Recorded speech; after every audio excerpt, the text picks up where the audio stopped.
Well, hello again. We are going to talk about cholecystitis. Cholecystitis is chole, gallbladder. Cystitis is inflammation, right? The gallbladder actually sits underneath the liver. So when they go in to remove this gallbladder, they have to actually lift the liver up and go in and remove the gallbladder. So we'll look at some pictures here in a minute, but we need to talk about what is it, okay? So signs and symptoms would be pain, tenderness, and rigidity. And I want you to remember in the upper right quadrant, right? That may radiate to the midsternal area and up into the right shoulder. And the reason why it radiates to the upper right shoulder is because right there in that region in the upper right quadrant, the diaphragm, there's a nerve that innervates the diaphragm right there, and sometimes it will cause pain in the upper right shoulder. So they may feel like they're having chest pain or maybe some type of, maybe even a heart attack sometimes. Happens after eating fatty foods. Fatty foods make the gallbladder work. Remember the gallbladder, this little green guy, which is, by the way, really green in real life. It stores the bile in it, and when you eat a fatty meal it releases the bile. It's kind of like Dawn dish soap. If you've ever put Dawn dish soap in a really greasy pan, it almost like kind of moves the grease along, right? And so that's kind of what bile is doing in the intestines. So with cholecystitis, like we said, what are some of the things you might see, which would be important because they may ask you a question with just signs and symptoms, and you got to go, oh, that's cholecystitis. Nausea, vomiting, acute inflammation, excretion of the bile pigments by the kidneys gives the urine a very dark color sometimes. Feces no longer colored. They may be like a white or gray because the bile is not coloring them, and it says are grayish or like putty or clay colored. So that's what you might see. Now, cholecystitis is inflammation in the gallbladder, but I want you to pay attention here. Cholelithiasis. Lithiasis means stone. So we've got now stones in the gallbladder, which are, woo, nobody wants those for sure. But if you look, cystic fibrosis could be a risk factor, diabetes, frequent changes in weight. They used to have an old saying, fat, fertile, and 40. And usually, most likely in women. And the reason why they'd say fat, fertile, and 40 is because a woman who was heavy, maybe during pregnancy, and then lost the weight, most of the time that frequent weight change will cause a stone to build up there. So like if they have an ileal resection or disease like a small intestine, low dose estrogen therapy carries a small increase in the risk of gallstones. I did not know that. So there you go. And then obesity, remember the weight has something to do with it. Probably pushes up on the gallbladder. Rapid weight loss also leads to rapid development of gallstones. So remember, like weight gain, weight loss, maybe weight gain and weight loss, a lot of times will bring on a gallbladder problem. Treatment of high dose estrogen, and like prostate cancer, could cause a gallbladder issue. Wow, not fun. Women, especially those who have multiple pregnancies, who are of Native American or U.S. Southwestern Hispanic ethnicity. That's interesting. We are going to look at the gallbladder here in just a minute. There is something that they can do to, it's very hard to diagnose a gallbladder disorder because it's up under the liver, and especially if it's in a woman, there's a lot of other things going on in that area. And a lot of times they'll do a sonogram, and if they don't see a stone, then they do another scan, which could be called a HIDA scan. I'm not even a cholecystography. I don't know, which I call it a HIDA scan. It's also called a papata scan, if you ever hear it that way. Used for the diagnosis of acute cholecystitis or a blockage of the bile duct. So what they do with this, I've actually had one myself, is they give you a little IV, and then you just lay under this machine, and what they'll do is they will give you some like a fatty meal into your IV. It's kind of like makes your gallbladder think you've had a fatty meal. And they will watch and time how the gallbladder reacts to this fatty meal. And it scored on numbers. Like mine was like a 33, which was borderline. Should they take it out or not? As far as function, it was like a borderline number. But I had a son after I had my gallbladder out who he was complaining. I said, maybe it's your gallbladder. But he was very young. He was in high school. And his HIDA scan showed he had zero function of his gallbladder. So there was absolutely no question from this HIDA scan. Now, look, a radioactive agent is administered intravenously, and this agent contains like a little fatty substance in it. The biliary tract is then scanned, and images of the gallbladder and biliary tract are obtained. If you are having a gallbladder problem and you get this little radioactive agent, it kind of brings on the symptoms while you're laying there like, ooh, this is really not a fun thing, right? There is something also we can talk about, what's called, you guys have heard of an EDG, which is the scope that we put down the throat, right? Esophageal gastroduodenectomy. But this one is just a little different, and this is called an endoscopic retrograde cholangiopancreatography. Hey, I deserve $1 million for saying that. ERCP is the actual abbreviation, and now you can see why they abbreviate it. This will prevent direct visualization of structures that previously could not be seen during the laparotomy. Examines the hepatobiliary system via a side-viewing flexible fiber optic endoscope inserted through the esophagus to the descending duodenum. I'm going to show you. I know you guys are probably thinking, I don't have a clue what that means. So here we go. Okay, as promised, I promised I would show you a picture of an ERCP. It's almost exactly like an EGD, except for there's a little bit of an interesting thing that happens. So they'll put down the endoscope, it'll go down into the stomach, and if you see here, it will go into the first part of the duodenum. Now this is kind of important, and I like this picture because it shows the pancreas right in there behind the stomach. And you can't see here, but then they zoom in over here. And what this does is it puts a little wire probe into what's called the sphincter of Oddi. I love that term, sphincter of Oddi. And what that sphincter of Oddi has a connection into what's called the common bile duct. The gallbladder would be up here, and then the pancreas is here. So the pancreatic enzymes and the bile actually come out of the same common bile duct. And some of the times what they'll do is they will go in and a gallstone will get stuck right here in the common bile duct. And this will have like a little wire clasp that it can grab the stone and pull it out. It's called an ERCP. A while back, several years ago, people were getting like an infection because it's hard to clean these when there's just a little wire that goes up inside of here. And people were getting an infection because it was not being cleaned as good. But they solved the problem, so don't worry about it. But here's the problem with this, and I will tell you, when you do an ERCP, because you're going to go into this common bile duct, which includes the pancreas and the gallbladder area, which, stones usually get stuck right there. You got a couple problems because, and I know we're not on pancreas yet, but when you get to pancreatitis, I will tell this again. I worked for 2 doctors, and one doctor would not do an ERCP. Just absolutely would not do it.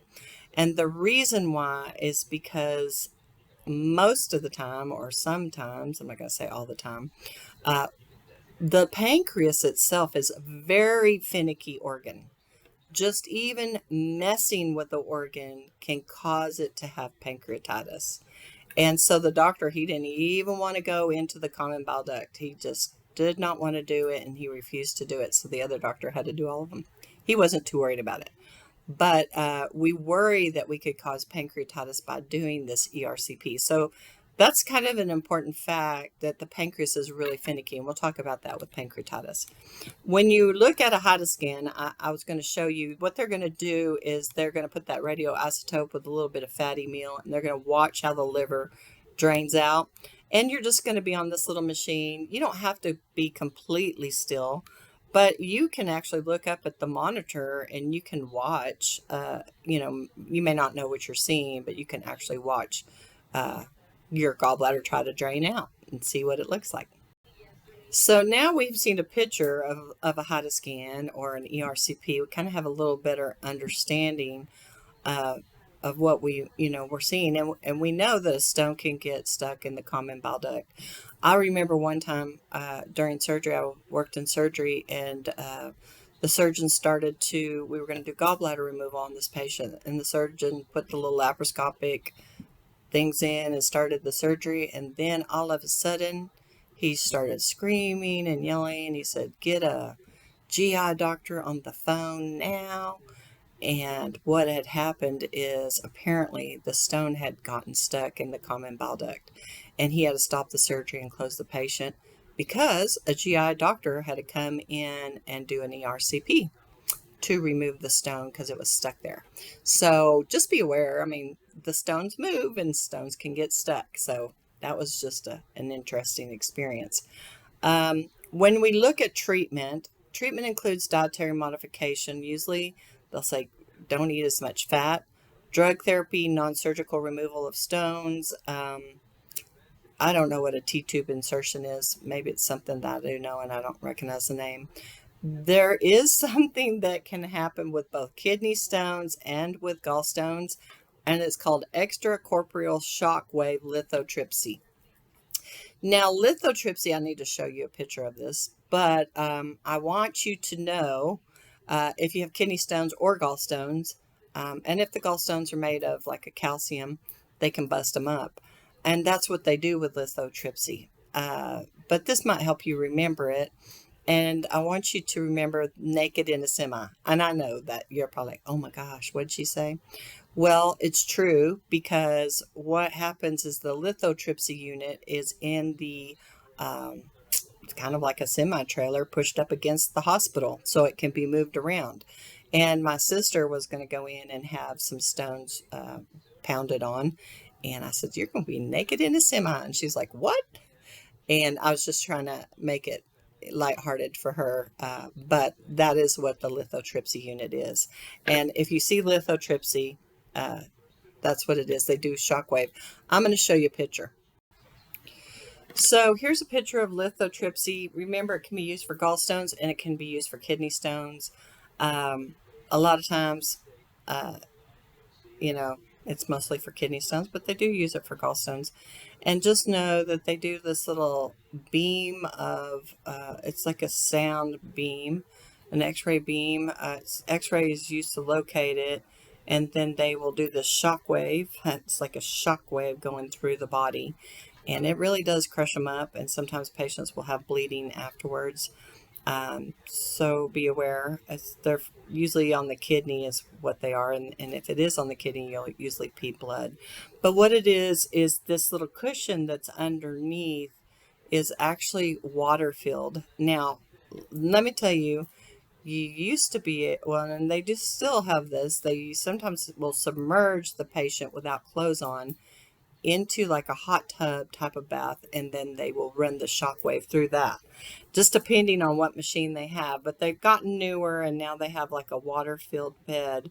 They even used to have a bed where there was water and the patient laid in the water. They do sedate the patient. This looks like the patient's awake, but they do sedate the patient. Otherwise, I don't know if you could stay still. So that's what this is. Just make sure you know it's in a little semi-truck, usually pushed up against the side of the hospital. So if you're ever wondering why that's there, then you can know it's lithotripsy.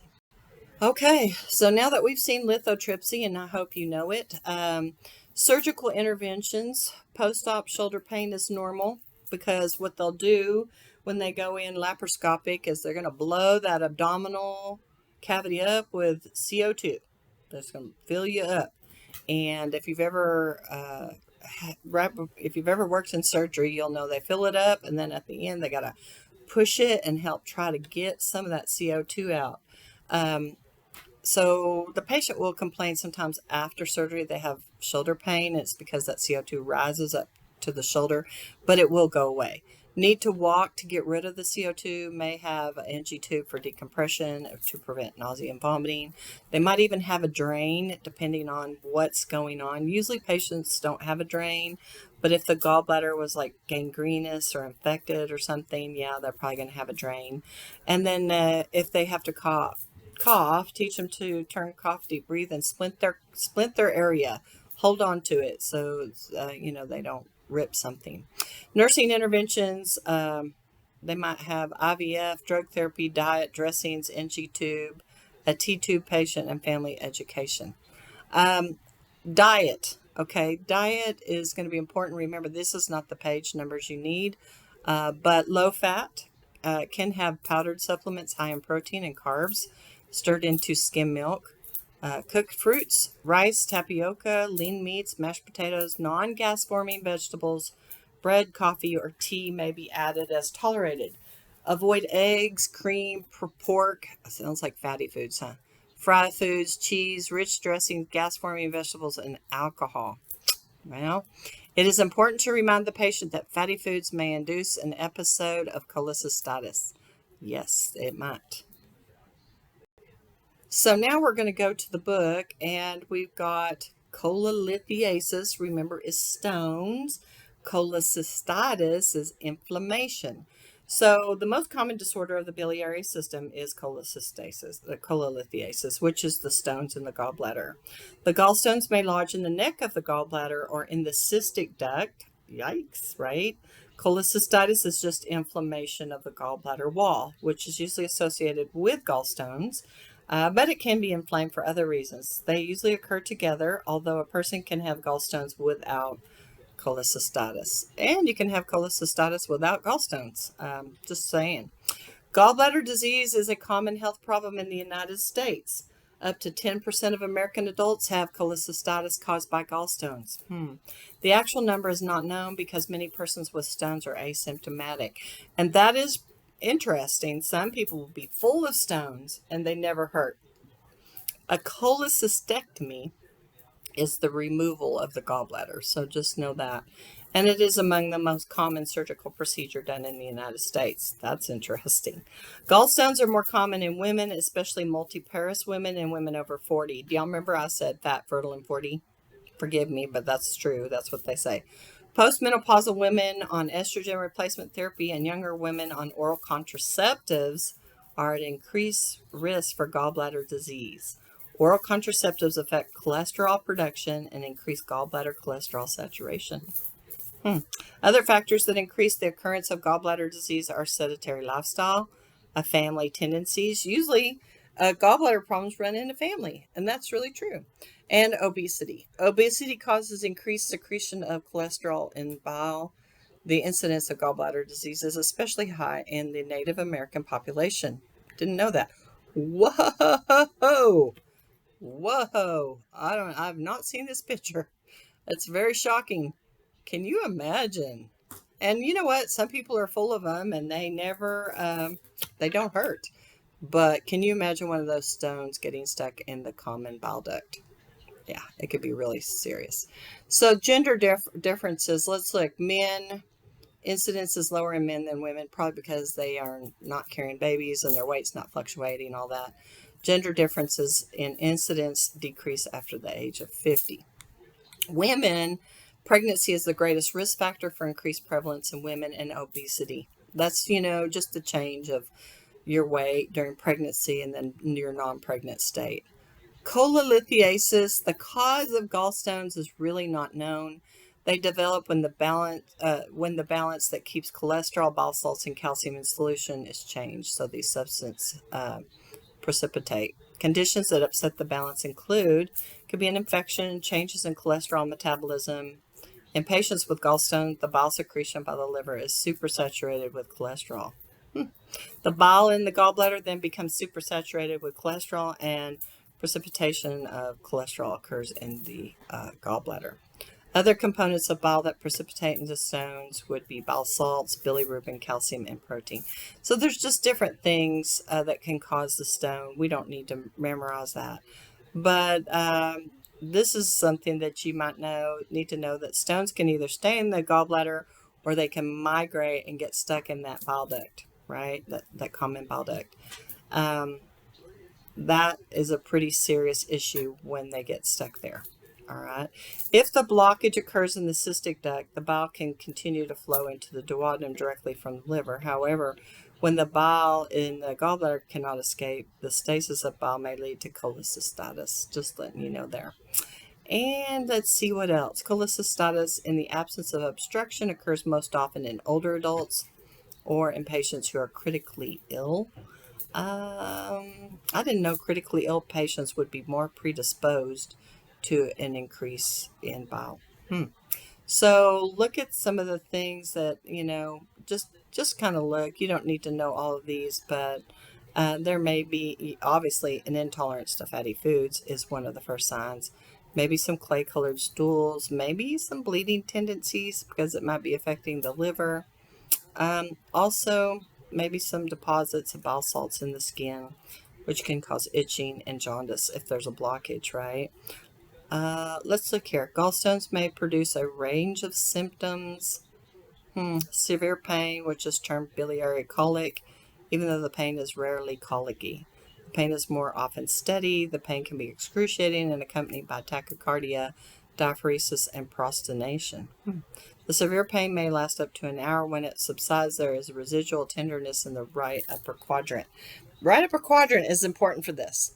The attacks of pain often occur 3 to 6 hours after a high-fat meal when the patient lies down. Okay.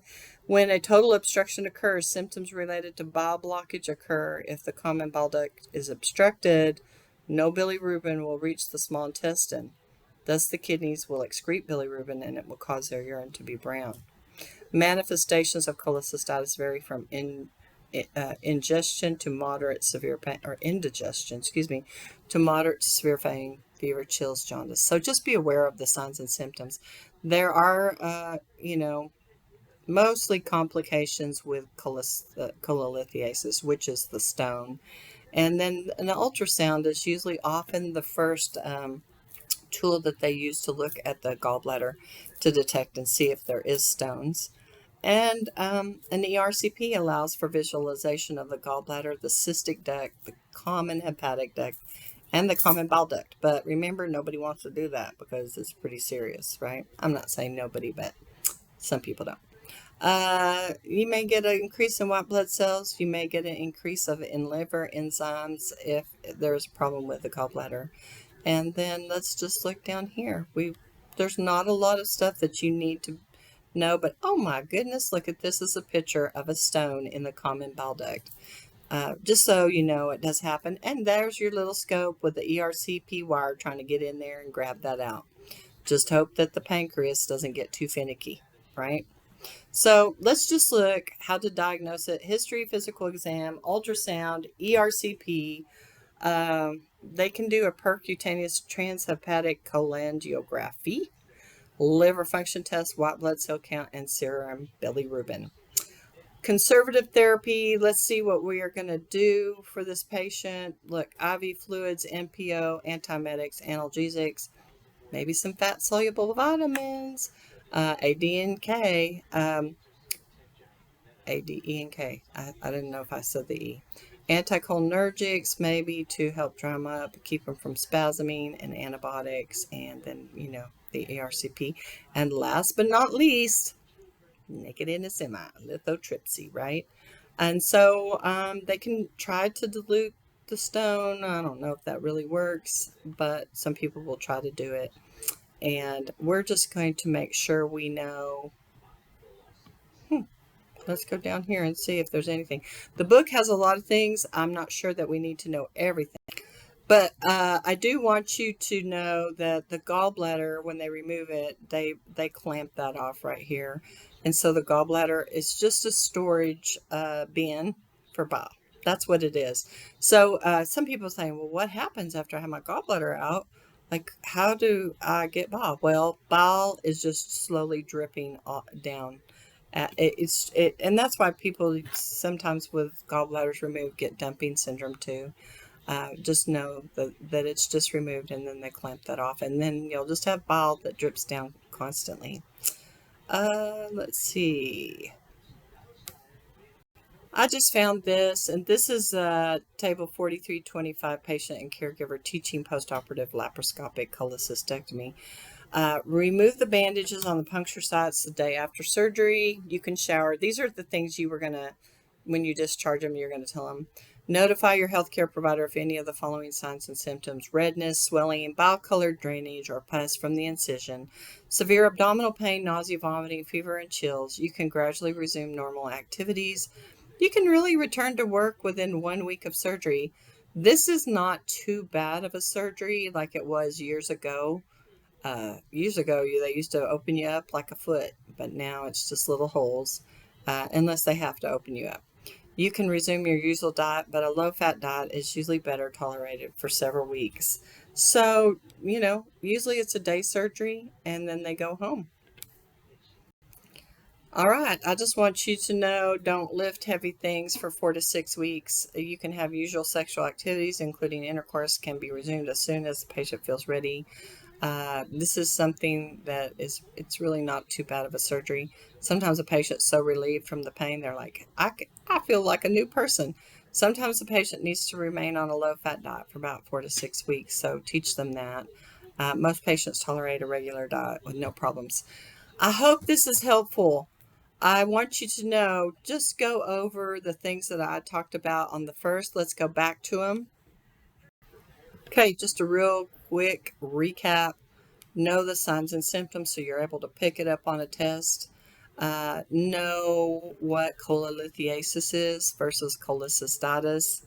Know your HIDA scan or your cholangiosyncography, and then your ERCP. Know those. And no lithotripsy, right? And then no surgical interventions here, like the shoulder pain. It could be normal after because we blow you up with that CO2. And then no, your diet. There's got to be a diet there somewhere. Take a look at that in your book. And we will see you on the next video.